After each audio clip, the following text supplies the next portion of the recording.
And today, abortion rights protesters were back at the State House expressing their feelings after the Supreme Court overturned Roe v. Wade, which now gives each state the right to ban abortion.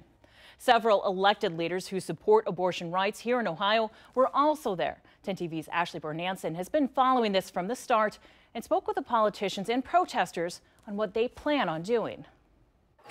Thousands across the state of Ohio fill the Ohio Statehouse lawn today with day 3 of protests. This one hosted by the Ohio Democratic Party with a message to take your voice to the polls. Friday was only the culmination of a 50-year premeditated assault on our right to choose. The theme of choice echoes throughout the lawn. We can choose between apathy and action.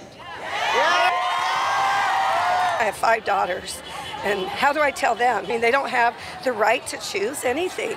Charlena Hoswell says it's choice that she spent 20 years in the military fighting for. Everything we fought for is taken away. My job every day, but especially today, my job is to listen. And what I'm hearing is we need a plan. Senator Sherrod Brown encouraged protesters to elect pro-abortion leaders in November. Ohio is ground zero for this fight. Governor candidate Nan Whaley says this year's election will determine the future of women's rights in our state. The current bill they're considering bans in vitro fertilization. These are extreme ideas. If you're a casual observer of politics, you need to get involved because, if we don't do it now, at some point it's going to be too late. Protesters tell me the fight does not end here. They will continue to travel across the state to make their voices heard. In Columbus, Ashley Bernanson, 10 TV News.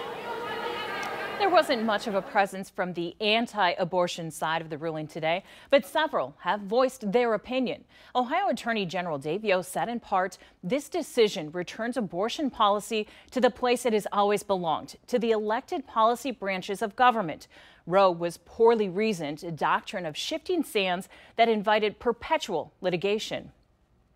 And Ohio Secretary of State Frank LaRose says Roe v. Wade is overturned, a win for states' rights, the Constitution, and most importantly, life itself. I lend my full support to the Ohio General Assembly moving quickly to establish the sanctity of life into law.